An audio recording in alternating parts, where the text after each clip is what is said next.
मनुष्य को जब सफलता मिलती है तब उसमें जागता है अहंकार, और ऐसे में मनुष्य अक्सर एक बात भूल जाता है, झुकना। सोचता है कि मैं किसी के समक्ष क्यों झुकूं? और ऐसा इसलिए होता है क्योंकि मनुष्य एक महत्वपूर्ण बात भूल जाता है। इस संसार में, इस जीवन में उसने जो भी प्राप्त किया है, झुककर प्राप्त किया। बालपन में चलना सीखा तो इस धरा पर झुककर, गिरकर। बड़ों का आशीष लिया तो झुककर। किसान को फसल काटने के लिए झुकना पड़ता, कुएं से पानी निकालने के लिए पात्र को झुकना पड़ता है। भगवान से आशीर्वाद प्राप्त करने के लिए उनके समक्ष झुकना पड़ता है। आंधियों में वृक्ष सुरक्षित कैसे रहते? झुककर। सम्मान कैसे पाया जाता है? झुककर। किसी के समक्ष झुकने का अर्थ स्वयं का आत्मसम्मान खो देना नहीं, उसका अर्थ होता है विनम्रता। हम मनुष्य हैं और इस आकाश की ऊंचाइयों तक पहुंचने के लिए हमें किसी पक्षी की भांति पंखों की आवश्यकता नहीं। बस जितना झुकेंगे उतना ही ऊपर उठेंगे। राधे राधे। आप इस संसार में ऐसे कई लोगों को जानते होंगे जिन्हें आप स्वार्थी मानते हैं, जो आवश्यकता पड़ने पर ही आपको स्मरण करते हैं, अन्यथा वर्षों तक कहीं दिखाई भी नहीं देते।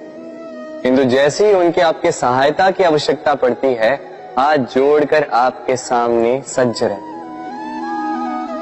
बड़ा क्रोध आता है ना इनको, मन खिन्न हो जाता है। मन से ये स्वर निकलता है कि इस व्यक्ति की सहायता न करें, किंतु आप ऐसा कभी मत कीजिए।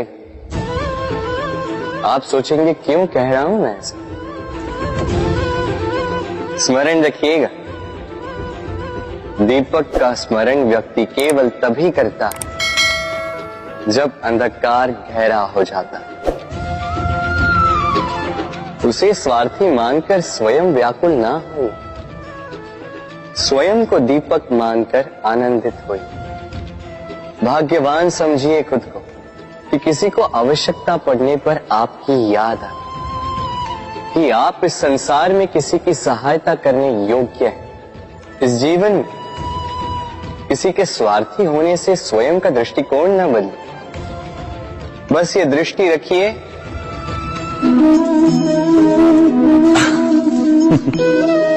मनुष्य के सारे संबंधों का आधार है अपेक्षा। पति कैसा हो जो मेरा जीवन सुख और सुविधा से भर दे, पत्नी कैसी हो जो सदैव मेरे प्रति समर्पित रहे, संतान कैसी हो जो मेरी सेवा करे, मेरा आदेश माने। प्रामाणिक इच्छा हो तब भी कोई मनुष्य किसी की अपेक्षाओं को पूर्ण नहीं कर पाता, और वहां से जन्म लेता है संघर्ष। सारे संबंध संघर्ष में परिवर्तित हो जाते, पर मनुष्य अपेक्षा को संबंध का आधार ना बनाए और स्वीकार करे केवल संबंध का आधार, तो क्या ये जीवन स्वयमेव सुख और शांति से नहीं भर जाएगा? स्वयं विचार कीजिएगा। संबंधों ने आपको संपूर्ण संतोष दिया है? विचार कीजिए। हमारा जीवन संबंधों पर आधारित है, हमारी सुरक्षा संबंधों पर आधारित है। इसी कारण हमारे जीवन के सारे सुखों का आधार भी किसी घटना में अन्याय का अनुभव होता है तो वो घटना उसके अंतर को झकझोर देती, समस्त जगत उसे अपना शत्रु प्रतीत होता है। इसमें कुछ गंदगी है, किंतु यदि आप इसे कुछ समय के लिए ऐसे ही छोड़ दोगे तो आप देखोगे ये मैल अपने आप इसके तले जाकर बैठ जाएगा। यदि इस पात्र को हिलाओगे तो कुछ नहीं होगा, शांत छोड़ दोगे तो ये मैल अपने आप नीचे चला जाएगा। उसी प्रकार जब हमारे जीवन में कोई समस्या हो, हमारे जीवन में अशांति हो, तो कोई हलचल करने से या संतोष खो देने से हमें उसका हल नहीं मिलेगा। शांत रहकर विचार करोगे तो उसका हल मिलेगा। स्मरण रखिएगा, धीरज और संतोष से, शांति से विचार करोगे तो कितनी भी बड़ी समस्या क्यों ना हो, उसका हल अवश्य निकाल लोगे।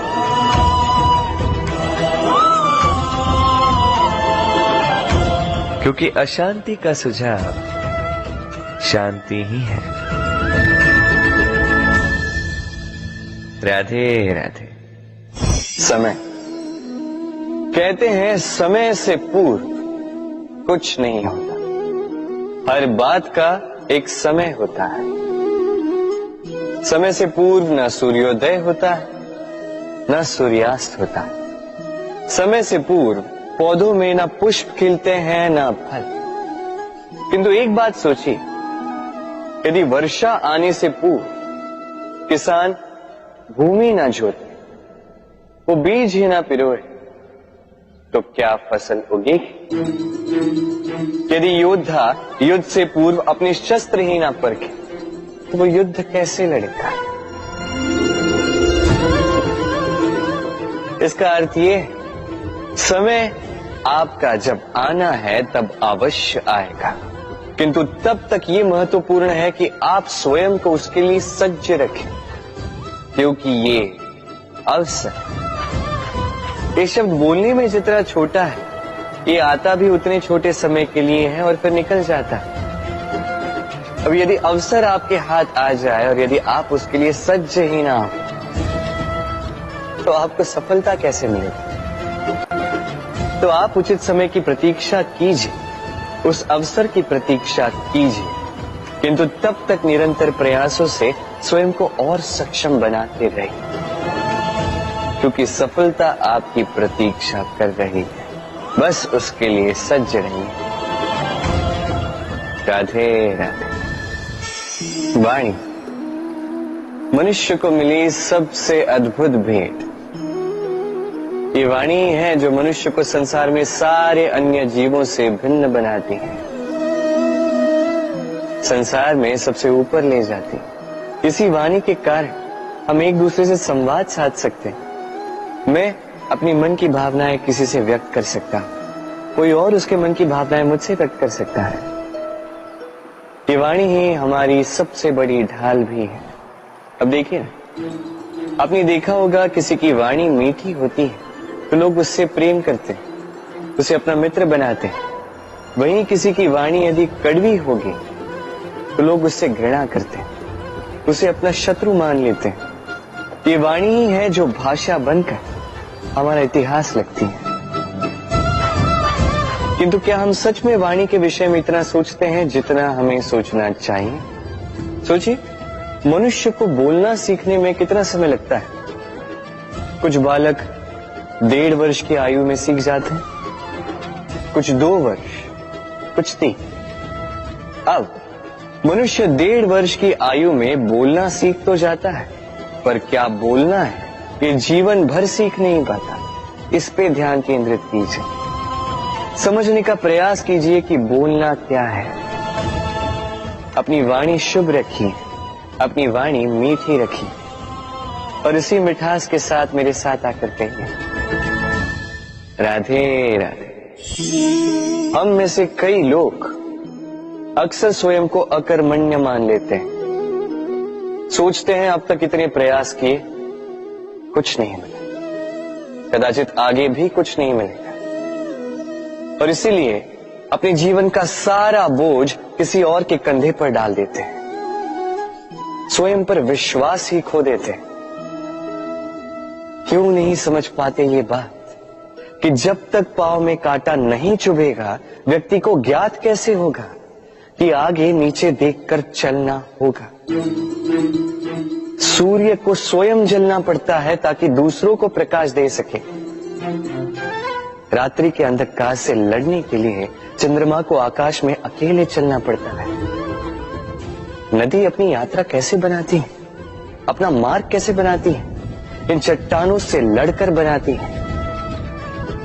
यदि आप स्वयं आपकी सहायता करने में सक्षम नहीं रहे तो निश्चित रूप से आपका यह जीवन व्यर्थ ही है। स्मरण रखिएगा, इस संसार में अपने जीवन का भार अपने ही कंधों पर उठाना पड़ता है। दूसरों के कंधों पर केवल शव यात्रा चलती है। और इस संसार में जीवित वही है जो आत्मनिर्भर है।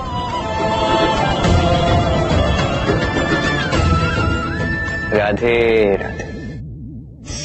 कभी आपने किसी कुंभकार को देखा है एक पात्र बनाते हुए? पहले गीली मिट्टी रौंदता है, फिर उसे मथता है, फिर उसे चाक पर चढ़ाकर एक उचित आकार देता है। यदि आकार ठीक ना हो तो उसे तुरंत ही ठीक कर देता है, क्योंकि उसे ज्ञात है। एक बार इसे आग पर रख दिया गया, एक बार इसे पका दिया गया, फिर उसके पश्चात उसका आकार नहीं बदला जा सकता। यहां पे छिपी है एक सीख। सारे माता पिताओं के लिए यहां एक सीख है। माता पिता ऐसे ही तो होते हैं। उन्हें अपनी संतान को समय के अनुसार श्रेष्ठ संस्कार देने चाहिए। माता पिता को कभी उनका विधाता नहीं बनना चाहिए, किंतु हर समय सदैव प्रयास कीजिए कि उन्हें उचित दिशा दिखा पाओ। कभी कोमलता से, कभी प्रेम से, तो कभी कठोरता से उसके जीवन को, उसके व्यक्तित्व को आकार देने का प्रयास करना चाहिए। क्योंकि जिस प्रकार एक बार पकने के पश्चात उस पात्र का आकार नहीं बदला जा सकता, उसी प्रकार आयु बढ़ने के पश्चात संतान के संस्कार नहीं बदले जा सकते। स्मरण रखिए। राधे राधे।